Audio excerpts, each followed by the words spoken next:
नमस्कार दोस्तों, मैं Anil Kumawat career target channel में आपका हार्दिक स्वागत है।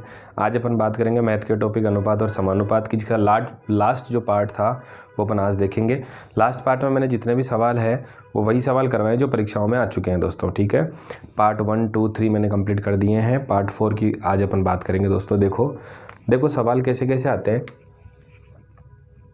पहले सवाल की बात करूँ तो पार्ट 4 में लिखा है मिश्रण के सवाल। मिश्रण क्या होता है कि दूध और पानी का जो मिश्रण है उसमें दूध कितना था, पानी कितना था, अगर और पानी डाल दिया गया तो फिर दूध कितना रह जाएगा। तो ये चीज़ें सारी मिश्रण में आती है, वो जो आज अपन देख लेते हैं। देखो कैसे है।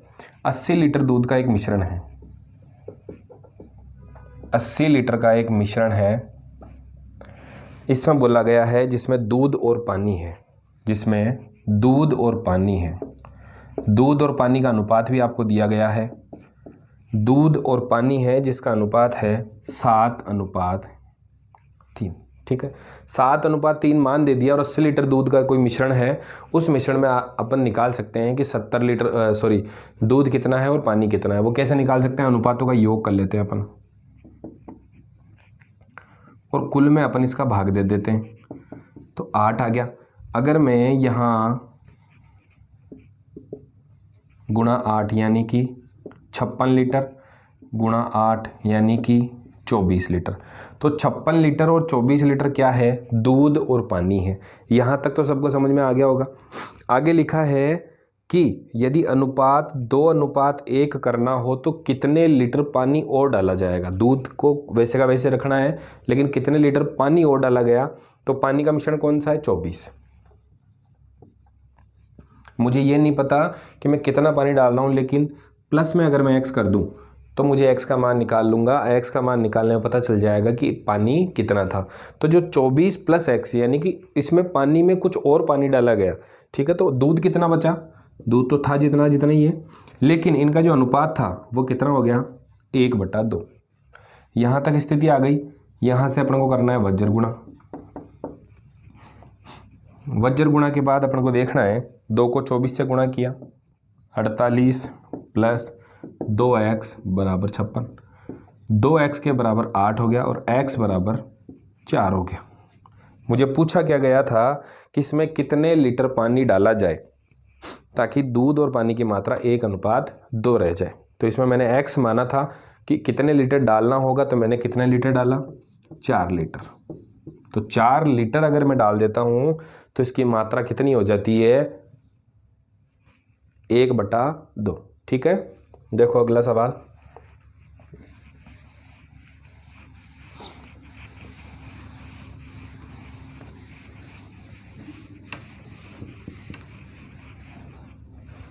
जैसे जैसे सवाल बोलता है वैसे वैसे देखते जाइए। दूसरे नंबर के सवाल में लिखा है 28 लीटर के मिश्रण में, 28 लीटर का कोई मिश्रण है जिसमें एल्कोहल भी है और पानी भी है। एल्कोहल और पानी का मिश्रण होता है, जैसे दारू हो गई तो इसमें एल्कोहल भी होता है और पानी भी होता है। इन दोनों का जो मिश्रण था वो 3:4 में है। वैसे का वैसा ही मान निकाल सकता हूँ। 3 और 4 कितने हो गए, 7। 28 में अगर मैं 7 का भाग देता हूँ तो मेरे पास निकल के आता है 4। और यहाँ पर जब मैं मान निकालता हूँ तो 12 लीटर तो एल्कोहल हो गई और 16 लीटर पानी हो गया। तो 12 और 16 यानी कि 28 लीटर का कुल मिश्रण है जिसमें 12 लीटर एल्कोहल है और 16 लीटर पानी है। इसमें आगे बोला है इसमें कितने लीटर एल्कोहल और मिलाई जाए ताकि इनका अनुपात समान हो जाए, यानी कि 1:1 हो जाए। कितने लीटर एल्कोहल और डाली जाए, तो एल्कोहल कितनी थी, 12, जिसमें मैंने x और डाल दी। पानी कितना है, 16, वो का वही रह जाएगा। बराबर में मात्रा कितनी हो जाए, 1:1। ठीक है, तो यहाँ पर इनको वज्र गुणा किया। ये सब परीक्षाओं में पूछे हुए सवाल है दोस्तों। ठीक है, तो 12 + x = 16। तो x का मान ये पक्षांतर हो गया, माइनस हो जाएगा। तो 16 - 12 तो x बराबर 4 लीटर। 4 लीटर एल्कोहल अगर डाली जाएगी तो ये अनुपात जो था वो 1:1 हो जाएगा दोस्तों। ठीक है, देखो अगला सवाल।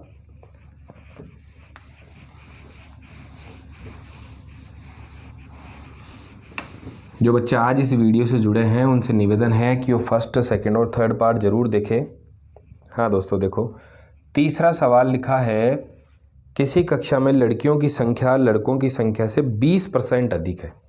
जो लड़कियां हैं वो लड़कों से 20% अधिक है, यानी कि अगर लड़के 100 है तो लड़कियां कितनी है, 120 है। ठीक है, उसके बाद इनका अनुपात निकाल लेते हैं, 6 बार और 5 बार, यानी कि 6 अनुपात में लड़कियां हैं और 5 अनुपात में लड़के हैं। आगे लिखा है, इस कक्षा में कुल 66 विद्यार्थी है। 66 विद्यार्थी है, यानी कि अनुपातों का योग कितना है,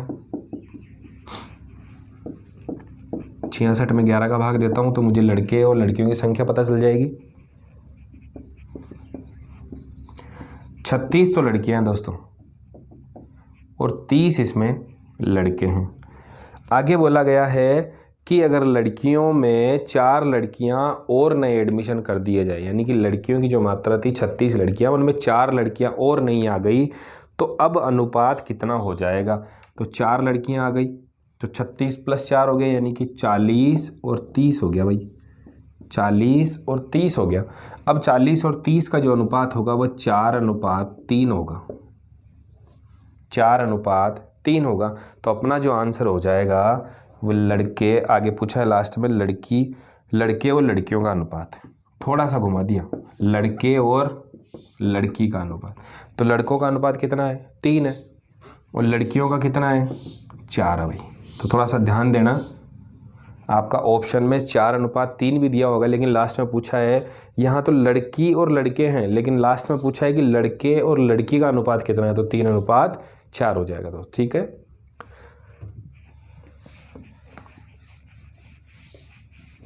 अगला देखते हैं।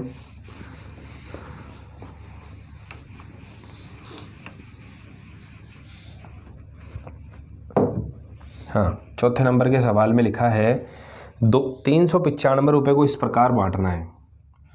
395 रुपये को इस प्रकार बांटना है, जिसको ए, बी और सी में बांटना है। तो लिखा है बी को ए से 25% अधिक, बी को ए से 25% अधिक, ठीक है, तथा सी से 20% अधिक, सी से 20% अधिक। ठीक है, तो यहाँ पर अगर मैं 100 मान लेता हूँ, यहाँ पर 120 मान लेता हूँ, तो 25% जब कम किया गया तो कितना हो गया, 96। ये आप निकाल सकते हो, 120 का आप 73 पॉइंट कुछ % निकाल सकते हो, तो यहाँ पर 96 आ जाएगा। 96, 120 और 100 आ गए मेरे पास, इनको अपन काट सकते हैं, 24, 30 और 25। ये मान मेरे पास निकल के आ गया। ये मान आया ए, बी और सी, तीनों के अनुपात का योग अपन कर सकते हैं, 24, 30 और 25। 5 और 4 9, 3 2 5 और 2 7, 79 अनुपातों का योग आ गया। अनुपातों का योग जो है वो अपन ए का भाग ज्ञात कर सकते हैं। ए का भाग कितना है, 24। अनुपातों का योग कितना है, 79। कुल रुपए दिए गए हैं 395, तो अनुपातों में योग करके निकाला तो मेरे पास कितने आ गए, 120।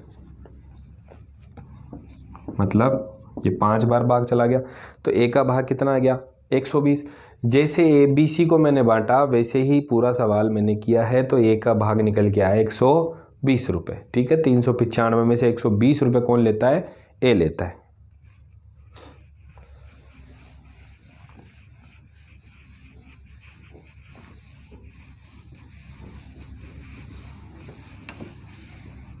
हाँ, तो दोस्तों देखो अगला सवाल, 5वें सवाल में आपको लिखा है 2 व्यक्तियों की आय का अनुपात 5:3 है।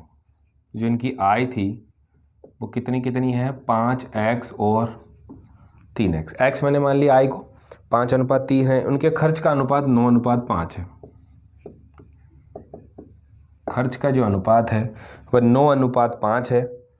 लिखा है अगर वह 1300 रुपये और 900 रुपये की बचत करते हैं तो प्रत्येक की आय ज्ञात कीजिए। 900 और 1300 रुपये बचाते हैं, यानी कि जो 5x है माइनस 1300। सवाल उठा होगा मन में, माइनस क्यों किया, बचत क्या होती है भाई, जब आप 10,000 रुपये कमा के लाते हो जिसमें से आप 4000 खर्च कर देते हो, बचत कितनी होती है? बचत 6000 हो गई। तो 6000 कब निकलते हैं? जब 10,000 में से आप 4000 माइनस करोगे तो आपकी बचत निकलेगी। तो ये जो बचत है ये भी तो आय में से निकल के आई है। तो 5x माइनस 1300 और 3x माइनस 900 और अनुपात कितना हो जाता है? 9/5। तो अनुपात 9/5 है। वज्र गुणा कर लेते हैं। 25x माइनस 6500, 9 तिया 27, 9 नाम 81, 27 को इसमें 2x, ये माइनस का उधर जाके प्लस का हो जाए, माइनस प्लस माइनस, यानी कि 6500 8100 में से अगर मैं 6500 घटाया हूँ तो मेरे पास कितने आ जाएंगे? 1600। तो x बराबर कितना आ गया? 800। तो जो x का मान था यानी कि आय का जो अनुपात था मैंने x माना था वो कितना आ गया? 800 आ गया। तो दोनों की आय निकाल सकता हूँ। तो दोनों की आय कितनी हो जाएगी? 5 गुणा 800 यानी कि 4000। दूसरी जो ए की आय तो ये हो गई और बी की आय निकालें तो कितनी हो जाएगी? 3 गुणा 800 यानी कि 2400। जिसका पूछा है वो अपने को आंसर देना है। दोनों की आय पूछी है तो एक की 4000 हो गई और बी की 2400 हो गई। कैसे आई? एक्स का मान आय में रखा इसलिए मेरे पास ये मान निकल के आ गया। ठीक है,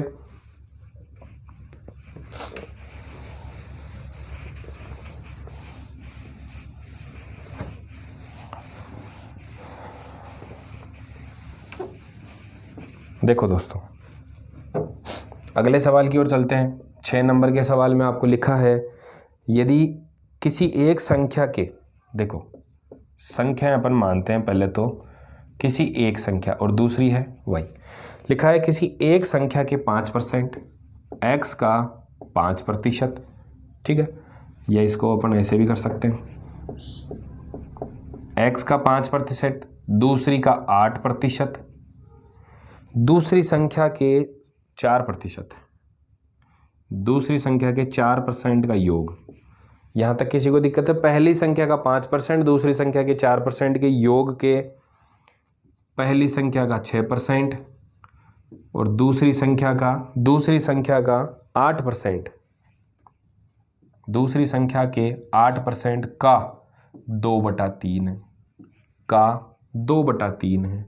तो पूछा है कि पहली और दूसरी संख्या में एक संख्या ज्ञात कीजिए। जो आपके ऑप्शन में लिखा है दोनों संख्या ज्ञात कीजिए, जो ऑप्शन में लिखा है वो आपको आंसर देना है। ठीक है, देखो सवाल को करते हैं अपन। यहाँ पर तो हो गया 5x + 4y बट्टा में 100, यानी कि 100 एलसीएम ले लिया और ऊपर आ गया 5x और 4y बराबर में आ गया इधर 3 को इधर गुणा किया 300, 6 को इधर गुणा किया 12x,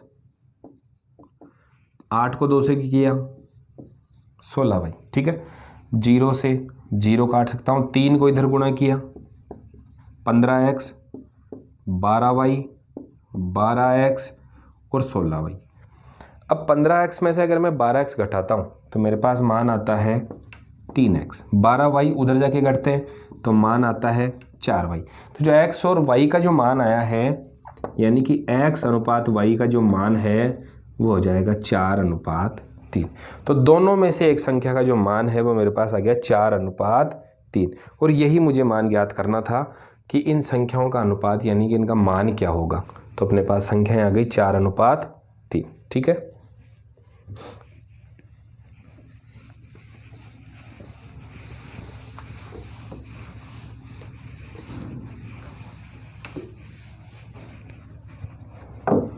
हाँ तो दोस्तों देखो अगला सवाल। दो संख्याओं का अनुपात 5/9 है। प्रत्येक में 9 जोड़ देने पर इनका अनुपात कुछ अलग हो जाता है, जो कि कितना है? 16 और 27 है। दोनों में से एक संख्या आपको ज्ञात करनी है।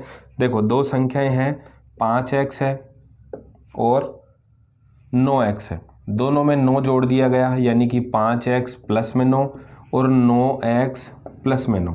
तो इनका अनुपात कितना हो जाता है? 16 और 27 अनुपात हो जाता है। तो दोनों में से एक संख्या ज्ञात करनी है जो आपको ऑप्शन में दी है। दोनों का क्रॉस मल्टीपल करते हैं यानी कि वज्र गुणा करते हैं। तो इसको इससे अगर मैंने गुणा किया तो मेरे पास आ गया 135x बराबर 243 बराबर में है 16 को अगर मैं 9 से गुणा करता हूँ तो 144 और 16 को इधर करता हूँ तो 144। तो 135 में से अगर मैं 144 घटा दूँ तो 9x बचता है, 9x बराबर 99, इसको इसमें से घटाया तो, और x बराबर कितना आ गया, 11 आ गया। तो मैंने जो x माना था यानी कि इन दोनों की I मानी थी वो मेरे पास आ गई 11। अब मैं संख्या ज्ञात कर सकता हूँ, 5 गुणा 11 यानी कि 55, 9 गुणा 11 यानी कि 99। तो संख्या आ गई 99 और 55। जो आपके ऑप्शन में दिया है वो 55 और 99 दी गई है, तो आपके ऑप्शन में 99 दिया गया है, तो आपका आंसर कितना हो जाएगा, 99। ठीक है दोस्तों, यहाँ तक कोई दिक्कत नहीं है आशा करता हूँ। ठीक है, अगला सवाल देखते हैं।